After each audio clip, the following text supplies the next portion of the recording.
So hey everyone, welcome to my world fiction addiction, जहां हम लोग फिरजोशीज एंड फंदाशीज मिलकर अपने एडिक्शन को एंजॉय करते हैं इस बीएल वर्ल्ड के अंदर।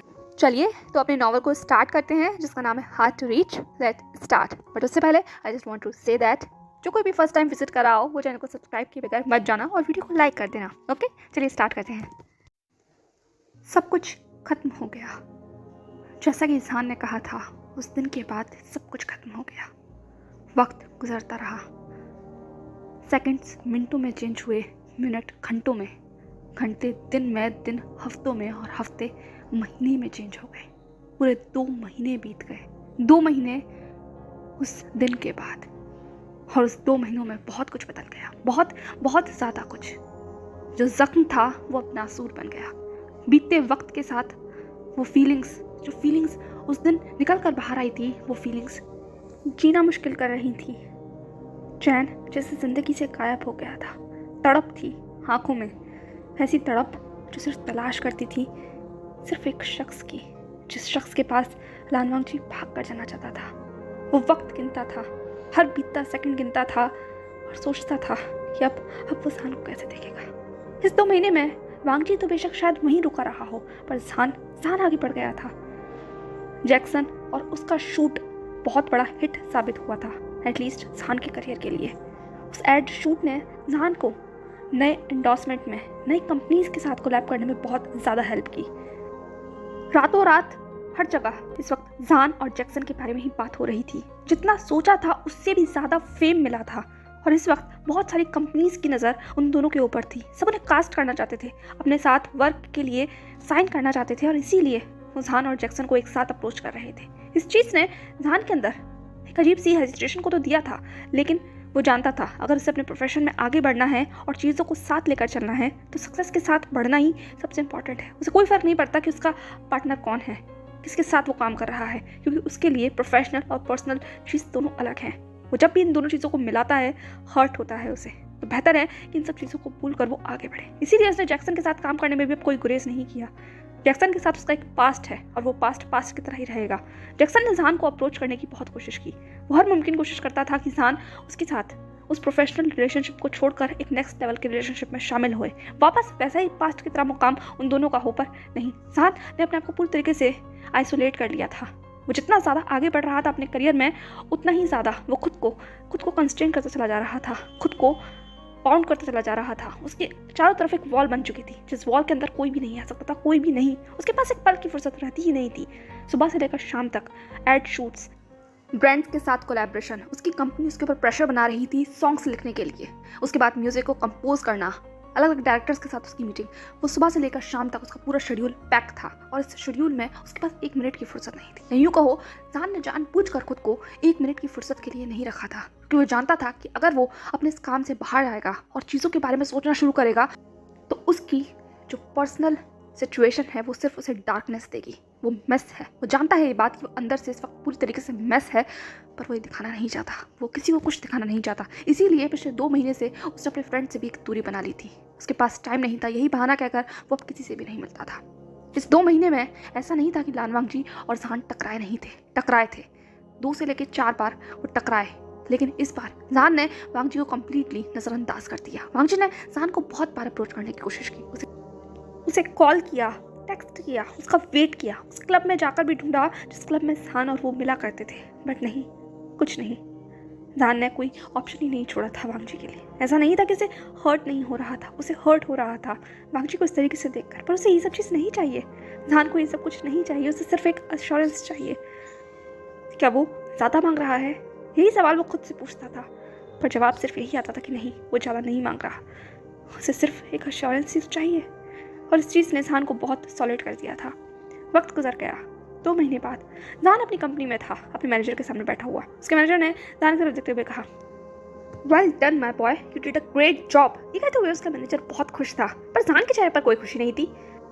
वो तो बस वहाँ अपने एक्सप्रेशन लेस फेस के साथ बैठा हुआ था। उसका असिस्टेंट जान के साथ इस तरीके से बैठकर थोड़ा ऑकवर्ड महसूस कर रहा था। उसे समझ नहीं आ रहा था कि उसे इस वक्त मुस्कुराना चाहिए या अपने बॉस से कहकर उसे कुछ एक्सप्रेशंस निकलवाने की उम्मीद करनी चाहिए, पर उसका बॉस तो कोई एक्सप्रेशन नहीं दे रहा। कोई पिछले 2 महीने से परेशान है। जान के असिस्टेंट ने कहा, हाँ सर, बस ऐसे ही। ये सब कुछ बस जान का हार्ड वर्क है। आप तो जानते ही हैं कितना हार्ड वर्किंग है और उससे ज़्यादा कितना ज़्यादा टैलेंटेड है। जान का असिस्टेंट पूरी शुगर कोटिंग कर बात करने की कोशिश कर रहा था, बस इस ऑकवर्ड से माहौल को ठीक करना चाहता था। जहाँ जान का मैनेजर जान से बोलने की उम्मीद कर रहा था, पर जान तो बिल्कुल वहाँ ऐसे बैठा था जैसे कि उसे चीज़ों से कोई मतलब ही ना हो। फाइनली जान के मैनेजर ने कहा, ओके ठीक है, हम सब कुछ जानते, चलो अब इंपॉर्टेंट बात कर लेते हैं। ठीक है, तो जान का मैनेजर अब अपने हाथों को वहीं टेबल पर रखकर थोड़ा आगे आ चुका था। जान ने अपनी निगाहों को घुमाकर मैनेजर की तरफ किया। उस मैनेजर ने कहा, हमारी बात हुई थी जान सॉन्ग को लेकर। जैसे ये बात कही गई, एक जान की मुट्ठियाँ कस गई। सॉन्ग, आखिरकार सारी फसाद की जड़ यही चीज़ तो है। उसके मैनेजर ने कहा, जान मुझे पूरी उम्मीद है कि तुम्हारे गाने तैयार हो गए होंगे। जान ने मैनेजर की तरफ देखते हुए कहा, ऑलमोस्ट। मैनेजर ने कहा, ऑलमोस्ट से मतलब क्या है? हमें लॉन्च करना है। इन 15 डेज में हम तुम्हारा फर्स्ट सॉन्ग रिलीज़ करेंगे। मैं बस चाहता हूँ कि तुम अपने गानों के साथ तैयार रहो। मैंने इसीलिए तुम्हें यहाँ बुलाया था। जान ने कुछ नहीं कहा, वो शांत रह गया। जान के असिस्टेंट ने जान की तरफ देखा, जैसे कि उससे कुछ कहने की उम्मीद कर रहा हो, पर जान तो कुछ बोलने के लिए तैयार था ही नहीं। इसलिए उसके असिस्टेंट ने बात को संभालते हुए कहा, ठीक है सर, सब कुछ तैयार है, सारे गाने तैयार हैं ऑलमोस्ट, बस एक बार फाइनल नज़र डालनी है। जान के मैनेजर ने अपनी नज़रें अब असिस्टेंट की तरफ कर ली थी। उसने कहा, ओके, अगर तुम कह रहे हो तो हम लोग सब कुछ शेड्यूल रखेंगे। मैं नहीं चाहता कि एंड मोमेंट पर कोई भी गड़बड़ हो। And one more important thing mister जान, मैं तुम्हें बता दूं, जैसे ही हमारा पहला गाना रिलीज़ हो जाएगा तुम्हें कोरिया के लिए निकलना होगा। जैसे ये बात कही गई, एक जान की नज़रें वापस मैनेजर पर आकर टिक गई। जान ने कहा, कोरिया? मैनेजर ने कहा, हाँ कोरिया से तुम अपना टूर स्टार्ट करोगे। उसके बाद लगभग तुम्हें 4 से 6 देशों के अंदर एशिया में टूर करना है और उसके बाद तुम अलग अलग कॉन्टिनेंट में जाकर टूर करोगे। मैं चाहता हूँ ये ब्लॉकबस्टर हिट हो। तुम्हारी सक्सेस इस वक्त बहुत ज़्यादा पीक पर है और मैं तुम्हारी सक्सेस का इस्तेमाल करना चाहता हूँ। मुझे नहीं पता कि तुम्हारे पिछले मैनेजर के साथ तुम्हारी क्या बात हुई है, पर जब से मैंने यहाँ इस चेयर पर बैठने का जिम्मा लिया है, मेरी जिम्मेदारी है कि मैं अपने हर आर्टिस्ट को प्रमोट करूँ और इस वक्त मैं तुम्हें प्रमोट करना चाहता हूँ। जान, तो प्लीज़ फोकस करना अपने वर्क के ऊपर। मैं चाहता हूँ कि तुम कोई भी मिस्टेक ना करो जो एंड मोमेंट पर आकर तुम्हारा सब कुछ ब्लंडर क्रिएट कर दे। आर्टिस्ट ऐसा करते हैं, जब वो अपनी पीक पर होते हैं तो सब कुछ मैसअप कर देते हैं और मैं तुमसे ऐसा कुछ नहीं चाहता। तो बहुत ज़्यादा ध्यान रखना अपने किसी भी एक्शंस को लेकर। अब तुम्हें लाइमलाइट में हो और तुम अपनी लाइमलाइट का ख्याल रखना होगा, स्पेशली जैक्सन के साथ। तुम्हारे करंट बैंड में मैंने जैक्सन को प्लॉट कर दिया है। जैसे ये बात कही गई, एक जान बहुत ज़्यादा गुस्से में आ गया। उसने कहा, व्हाट? जान के मैनेजर ने कहा, प्लीज़ काम डाउन, सुन लो पहले पूरी बात। जान ने कहा, मुझे जैक्सन अपनी टीम में नहीं चाहिए। मैं अपने बैंड के साथ बहुत खुश हूँ। आपको नहीं लगता कि हमारा बैंड परफेक्ट है? तो जैक्सन को उसमें डालने की क्या ज़रूरत है? और वैसे भी हमारे पास कोई स्लॉट खाली ही नहीं है। माहौल बहुत ज़्यादा गर्म हो गया था। दोनों पार्टी इस वक्त अपनी अपनी पोजीशन पर थी। जान के मैनेजर ने कहा, आर यू श्योर कि तुम्हारे पास कोई प्लॉट खाली नहीं है? जान ने कहा, आई एम श्योर। जान के मैनेजर ने कहा, अच्छा, तो पिछले 15 दिन से तुमने अपने ग्रुप के जो अंदर ये सा काओस मचा हुआ उसके बारे में नजरें डाली हैं? नहीं, तुमने अपने ग्रुप के बारे में कोई ख्याल नहीं किया। पिछले 15 दिन से तुम्हारे ग्रुप का बैंड लीडर माओ प्रैक्टिस पर नहीं आ रहा है। इसके बारे में तुम्हें पता है? जैसे ये बात कही गई, एक जान ने अपने असिस्टेंट की तरफ देखा, जैसे कि वो उससे पूछना चाह रहा हो कि इस बात का क्या मतलब है, उसे इस सब चीज़ के बारे में पता क्यों नहीं है, वो अपने खुद के बैंड के बारे में अपने मैनेजर से क्यों सुन रहा है। पर जान के असिस्टेंट ने सिर्फ ऑकवर्डली जान की तरफ देखा, जैसे कि उस आंखों ही आंखों में कहना चाह रहा हो कि मैंने आपको इन्फॉर्म करने की कोशिश की थी, पर आपने ही मेरी बात नहीं सुनी। जान ने अपने मैनेजर की तरफ देखते हुए कहा, ये मेरे बैंड की प्रॉब्लम है और मैं इसे सॉल्व कर लूँगा। जान के मैनेजर ने लगभग लंबी सांस लेते हुए कहा, मैं उम्मीद करता कि तुम इसे सॉल्व कर लेते, पर हमारे पास टाइम नहीं है जान। 15 दिन के अंदर हमें सॉन्ग लॉन्च करना है और तुम्हें कोरिया के लिए निकलना है। तब तक तुम्हें अपने बैंड को परफेक्ट बनाना होगा। तुम वहाँ के स्टार वोकलिस्ट हो और मैं नहीं चाहता कि कोई भी ब्लंडर क्रिएट हो। माओ की जगह को रिप्लेस करने के लिए मैंने जैक्सन को ये ऑफर दिया था और उसने एक्सेप्ट कर लिया। तो बस मैं चाहता हूँ कि तुम जैक्सन को भी टीम में शामिल कर लो। वो बहुत अच्छा गिटारिस्ट है, तुम ये बात जानते हो। जान ने कहा, पर मैं उसे शामिल नहीं करना चाहता। मैनेजर ने कहा, जान, मुझे नहीं पता तुम्हारी क्या पर्सनल ग्रजेस हैं उसके साथ, बट वो बहुत अच्छा है, जानते हो तुम ये बात। और इस वक्त उसकी फैन फॉलोइंग बहुत अच्छी है और वो हेल्प करेगी तुम्हारे ग्रुप को ग्रूम करने में। प्लीज़ समझो इस बात को, हमारे लिए प्लस पॉइंट है। और उसके बाद भी अगर तुम जिद पर अड़े रहना चाहते हो तो बस अपनी पोजीशन को फिल कर लो, जिसको भी तुम रखना चाहो अपनी टीम में। मैं तुमसे कुछ नहीं कहूँगा। अगर बाद में कोई दिक्कत हो गई तो मेरे पास मत आना। That's all I want to say. ये कहते हुए मैनेजर ने अपनी बात को ख़त्म कर दिया था। दोनों ही पार्टी अपनी अपनी बात पर अड़ी हुई थी, कोई भी झुकना नहीं चाहता था और ये बात यहीं आकर ख़त्म हो गई। लगभग 2 दिन के बाद जान अभी भी इसी डायलेमा में था कि उसे यह ऑफ़र एक्सेप्ट करना चाहिए या नहीं। आज इतने टाइम के बाद जान वापस क्लब आया था और हुआन और चैंग जैसे ही जान को देखा उन्होंने उसे गले लगाते हुए कहा, माय गॉड चैंप, तुम आखिर थे कहाँ? पर जान इस वक्त बहुत इरिटेट मूड में था, वो जाकर वहीं बैठ गया। जान को इस तरीके से यहाँ देखकर चैंग और हुआन दोनों की ही सांसें रुक गई थी। चैंग ने हुआन की आंखों में देखते हुए कहा, जैसे कि वो उससे पूछ रहा हो कि आखिर हुआ क्या है। हुआन ने आंखों ही आंखों में इशारा किया कि उसे कुछ नहीं पता। फिर कहता दोनों आकर जान के अगल बगल बैठ चुके थे। चैंग ने कहा, क्या हुआ, सब कुछ ठीक तो है? हुआन ने कहा आई थिंक तुम्हें ड्रिंक लेना चाहिए। ये कहते हुए हुआन ने उस ड्रिंक को जान के आगे रख दिया। जान ने उस ड्रिंक को पीते हुए कहा कुछ नहीं यार, बस थोड़ा सा मैं टेंशन में हूँ। चैंग ने कहा ओ कम ऑन, मुझे पता हुआ क्या है। पर इससे पहले कोई भी कुछ कह पाता या जहान अपनी परेशानी को उनके सामने रख पाता, एक झटके के साथ जहान को उस स्टूल से खड़ा कर लिया गया। जहान तो अभी समझ ही नहीं पाया था। बहुत ही मुश्किल से वो अपने उस गिलास को संभाल पाया जो उसके हाथ में पकड़ा हुआ था और उस शख्स की तरफ घूर कर देखने लगा जिसने उसे इस तरीके से बुरी तरीके से उठाया है। पर सामने कोई और नहीं बल्कि आग में बोला हुआ जियांग खड़ा हुआ था। जहान ने कहा Jiang what the hell is wrong with you, क्या कर रहे हो तुम ये? जियांग ने कहा मैं क्या कर रहा हूँ, तुम यू हाउ डेयर यू, हाँ हाउ डेयर यू। तुम अपने को समझते क्या हो, ज़्यादा बड़े स्टार हो गए हो, इतने बड़े कि तुम्हारे पास अपने फ्रेंड्स के लिए टाइम नहीं है। मैं तुम्हें कब से कॉल कर रहा था, तुमने फ़ोन को नज़रअंदाज किया। मैं तुम्हारे असिस्टेंट से कहा कि मैं तुमसे मिलना चाहता हूँ, तुमने मिलने के लिए मना कर दिया। पिछले 1 महीने से मैं तुम्हें कितनी बार कॉल कर चुका हूँ, इस चीज़ का तुम्हें अंदाज़ा है तुम्हें इस बात का? जहान कोई भी अंदाज़ा? ये क्या तुम्हें? जियांग जितना ज़्यादा गुस्से में था उससे भी ज़्यादा वो हर्ट था और ये चीज़ उसकी आंखों में नजर आ रही थी। जहान ने जियांग का हाथ पकड़ते हुए कहा सॉरी। जियांग ने कहा मुझे तुम्हारा सॉरी नहीं चाहिए, अपने सॉरी को अपने पास रखो और यहाँ से दफ़ा हो जाओ अगर तुम मुझसे पिटना नहीं चाहते। जहान ने कहा अरे पहले मेरी बात तो सुनो। पर जियांग सुनने के लिए तैयार ही नहीं था।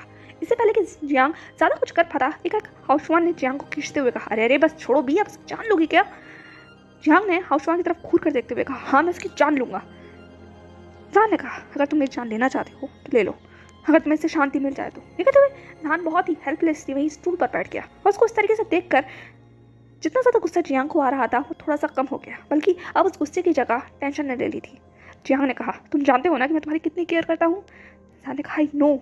जियांग ने कहा फिर भी तुम ऐसा कर रहे हो, ऐसा क्यों कर रहे हो जहान? हाँ आखिर 2 महीने से तुम्हें हुआ क्या है, कैसी हालत कर ली है तुमने अपनी? सिर्फ अपने आप को गौर से देखो, क्या हुआ है बेबी, प्लीज़ मुझे बताओ। ये कहते हुए जियांग वहीं ज़मीन पर बैठ गया। वो जहान को देख रहा था पर जहान की नज़रें झुकी हुई थी जैसे कि वो खुद को रोक रहा हो अपने अंदर से उस इमोशंस को बाहर निकलने से।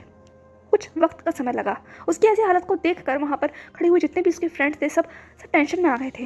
हाउसवान ने कहा जहान सब कुछ ठीक तो है? जहान अभी भी शांत था। चैंग ने जहान के कंधों पर हाथ रखते हुए कहा कम ऑन यार बताओ, अब तुम हमें डरा रहे हो, हुआ क्या है? पर जहान ने सिर्फ जियांग की तरफ देखा।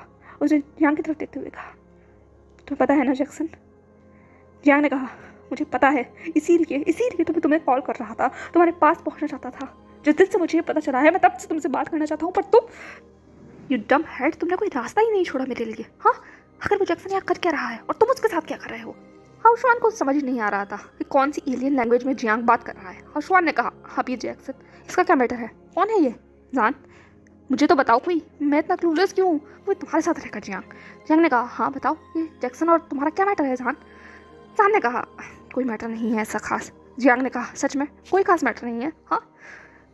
जान ने कहा वो एक पास्ट था। जियांग ने कहा वो पास्ट नहीं था, तुम्हारी लत थी। फाइनली हाउसवान बहुत इम्पेशेंट हो गया। उसने कहा तुम दोनों मुझे बताने वाले हो कि आखिर बात है या नहीं, या फिर मैं यहाँ से जाऊँ? पर इससे पहले कि हाउसवान जा पाता जियांग ने कहा जैसे कि तुम यहाँ से जाने ही वाले हो। हाउसवान ने कहा जल्दी बताओ क्या बात है? जियांग ने एक लंबी सांस लेते हुए कहा ये तो सिर्फ तुम्हें जान ही बता सकता है। तो जान क्या तुम बताने वाले हो? जान ने कहा यार ऐसा भी कोई बात नहीं है। जियांग ने कहा तुम छोड़ो मैं ही बताता हूँ। तो जैक्सन कोई और नहीं बल्कि हमारे जान का फर्स्ट है। जैसे ही ये बात कही गई सब बहुत ऑकवर्डली एक दूसरे की तरफ देखने लगे। चैंग ने कहा फर्स्ट इस बात का क्या मतलब है? जियांग ने कहा इस बात का ये मतलब है कि जिसके साथ मिस्टर जान ने अपना पूरा हाई स्कूल गुजारा, फर्स्ट ईयर गुजारा, सेकंड ईयर गुजारा, उसके बाद अपनी कॉलेज लाइफ गुजारी, दोनों एक दूसरे के साथ इस तरीके से जुड़े रहते थे जैसे कि दोनों पजल पीस हो जो दोनों एक दूसरे के साथ ही होकर कंप्लीट हो सकते थे। मैंने तो ये भी सोच लिया था कि दोनों पक्का कॉलेज लाइफ के बाद शादी कर लेंगे, पर सरप्राइज ट्विस्ट आना तो अभी बाकी था इस ब्यूटीफुल सी लव स्टोरी में। जान ने तुरंत जियांग की तरफ घूरते हुए कहा वो लव स्टोरी नहीं थी। जियांग ने कहा ऑफ कोर्स वो लव स्टोरी नहीं थी, सब जानते थे ये बात, सब जानते थे कि तुम दोनों एक दूसरे को यूज़ कर रहे हो, पर तुम दोनों को ये समझ में नहीं आता था। तुम दोनों तो बेवकूफ़ हो गए थे, पागल हो चुके थे। जहाँ जाते थे एक साथ जाते थे, जो करते थे एक साथ करते थे, सुबह से लेकर शाम तक सिर्फ एक साथ होना। आखिर तुम दोनों के बीच उस वक्त चल क्या रहा था इस बारे में किसी के पास कोई जवाब नहीं था। तुम दोनों कभी भी इस रिलेशनशिप को एक्सेप्ट नहीं करते थे, कभी ये नहीं कहते थे कि तुम लोग बॉयफ्रेंड्स हो। इसके उलट तुम लोग एक दूसरे को इस्तेमाल कर रहे थे पूरी तरीके से, फिजिकली से लेकर मेंटली से लेकर इमोशनली तक तुम लोग इस तरीके से कनेक्टेड थे कि तुम्हें अलग करना लगभग नामुमकिन था। कितने लोगों ने कोशिश की जान तुम्हें अप्रोच करने की, पर हर बार जैक्सन बीच में आ जाता था, और जैक्सन को कितने लोगों ने अप्रोच करने की कोशिश की, हर बार तुम बीच में आ जाते थे, और उसके बाद भी तुम लोग एक्सेप्ट करने के लिए तैयार नहीं थे कि तुम लोग एक दूसरे से प्यार करते थे। जान ने कहा मैं उससे प्यार नहीं करता था पर मैं उसे पसंद करता था। जियांग ने कहा और जैक्सन वो क्या करता था? हाँ, वो तुम्हें पसंद नहीं करता था या वो तुमसे प्यार नहीं करता था, पर उसने क्या किया? जान, उसने क्या किया? जान ने कहा मुझे नहीं पता, मुझे नहीं जानना, प्लीज़ इस बात को मत दोहराओ जियांग, प्लीज़ मत दोहराओ। जियांग ने कहा उसने तुम्हें छोड़ दिया जान, वो तुम्हें छोड़ कर चला गया उस दिन जिस दिन तुम उसे प्रपोज करने की सोच रहे थे, जिस दिन तुम अपने इस रिलेशनशिप को नाम देना चाहते थे, उस दिन वो तुम्हें छोड़कर चला गया, वो भी बिना कुछ बताए। हाँ, और 5 साल बाद खबर आती है कि वो तो अब US में सेटल हो चुका है। और उसके बाद आज फिर तुम यहाँ बैठे हुए हो उसके साथ कि तुम वापस वही सब कुछ शुरू करना चाहते हो जिसे तुम लोगों ने ख़त्म किया था। हाँ, अभी कुछ बाकी रह गया है। मुझे लगा था तुम वांग के साथ सेट हो चुके हो, पर नहीं, आई एम रॉन्ग। अगेन तुम जैक्सन के साथ वही सब कुछ शुरू करना चाहते हो, है ना? बताओ मुझे। इसीलिए तुमने वापस मुझे दूर कर दिया पिछली बार की तरह। इस बार भी तुमने मुझे दूर कर दिया क्योंकि जैक्सन हम दोनों के बीच में आ गया। जान ने एकदम से गुस्से से कहा वो हमारे बीच में नहीं आया, वो किसी के बीच में नहीं आया, वो मेरे लिए मैटर नहीं करता, वो मेरे लिए बिल्कुल मैटर नहीं करता। ये कहते हुए जान जियांग की तरफ देखने लगा। उसके चेहरे पर गुस्सा था, पर जियांग भी गुस्से में था। वो जानता था कि उसका फ्रेंड किस सफ़र से गुजरा है, वो कितना ज़्यादा हर्ट हुआ था जब जैक्सन उसे इस तरीके से छोड़कर चला गया था। वो जान को वापस वो गलती नहीं करने देना चाहता था, इसीलिए वो इतना ज़्यादा गुस्से में था। जियांग ने कहा अच्छा, अगर ये बात है तो फिर तुमने वांग को क्यों छोड़ दिया? तुम उसके पास क्यों नहीं गए? आजकल तुम दोनों साथ क्यों नहीं दिखते, बात क्यों नहीं करते? बताओ मुझे। वो तुम्हारी जिंदगी से क्यों चला गया जैक्सन के आते के साथ ही? क्या जान इस चीज़ का जवाब दे सकता था? जान बस अपनी उन बेबस निगाहों के साथ जियांग की तरफ देखता रहा, जैसे कि वो कुछ कहना चाहता हो पर कह नहीं पा रहा हो। उसके लफ्ज खामोश थे। जियांग ने कहा वो गॉड डैम इट, चुप मत रहो, मुझे जवाब दो। जान ने कहा ये मैटर नहीं करता, मेरे लिए अब कुछ मैटर नहीं करता, न जैक्सन न वांग, कोई इंपॉर्टेंट नहीं है, मेरा करियर मेरे लिए इंपॉर्टेंट है और इसीलिए मैं यहाँ आया हूँ, मुझे बस तुमसे कुछ पूछना है। जियांग ने कहा तो तुम जवाब नहीं दोगे? जान ने कहा please Jiang, please try to understand me, just one time please. क्या तुम मुझ पर ट्रस्ट कर सकते हो? मैं तुमसे कह रहा हूँ मेरी लाइफ में कोई नहीं है, कोई भी नहीं है, can you trust me once again? ठीक है, तो जान की आंखों से एक आंसू की बूंद लुढ़क गई थी और इस तरीके से देखना था कि जियांग ने तुरंत जान को गले लगा लिया। उसने जान को गले लगा था। I trust you, जान, I trust you, I care about you, you know that how special you are for me। मैं हमेशा से तुम्हें बहुत पसंद करता हूँ जान, मैं तुम्हें हर्ट नहीं देख सकता। तुम मेरे लिए मेरे भाई की तरह हो, मेरे लिए मेरे दोस्त की तरह हो, मेरे लिए बिल्कुल सोलमेट की तरह हो।